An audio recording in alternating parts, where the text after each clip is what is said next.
Selamat datang di Inteligen. Atas terjadinya demo ini, mengakibatkan hancurnya kantor DPR yang ada di seluruh Indonesia, akibat masa lalu yang buruk pada zaman kemerdekaan Indonesia, tepatnya di tahun 1956, atas pengunduran diri Bung Hatta sebagai Wakil Presiden. Bung Hatta, proklamator dan Wakil Presiden pertama Republik Indonesia, mengundurkan diri dari jabatannya pada 1 Desember tahun 1956.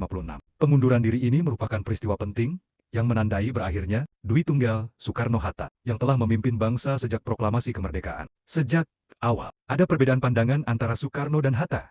Soekarno lebih condong pada nasionalisme dan dikenal memiliki gaya kepemimpinan yang karismatik. Sementara Hatta adalah seorang demokrat sejati dan memiliki pandangan yang lebih pragmatis dan terorganisir. Wacana pengunduran diri, keinginan Hatta untuk mundur, sebenarnya sudah muncul sejak tahun 1955. Ia pernah menyampaikan niatnya untuk mundur jika parlemen dan konstituante hasil pemilu sudah terbentuk. Namun, saat itu permohonan tersebut tidak mendapat tanggapan dari parlemen. Pada 23 November tahun 1956, Hatta kembali mengirimkan surat kepada parlemen yang menegaskan niatnya untuk mundur. Dalam suratnya, ia menyatakan bahwa masa tugasnya sebagai wakil presiden akan berakhir pada 1 Desember tahun 1956.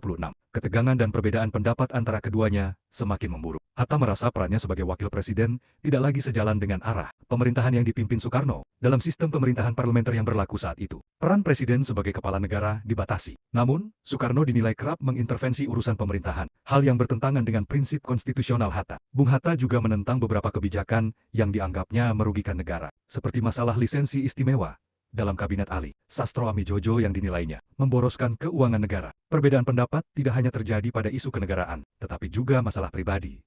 Pengunduran diri Hatta menimbulkan kehebohan di parlemen dan menjadi berita utama di berbagai surat kabar nasional. Banyak pihak menyayangkan keputusan tersebut karena Dwi Tunggal Soekarno-Hatta dianggap sebagai simbol persatuan dan keutuhan bangsa. Setelah Hatta mundur, jabatan wakil presiden sempat kosong hingga tahun ke-1973. Terima kasih.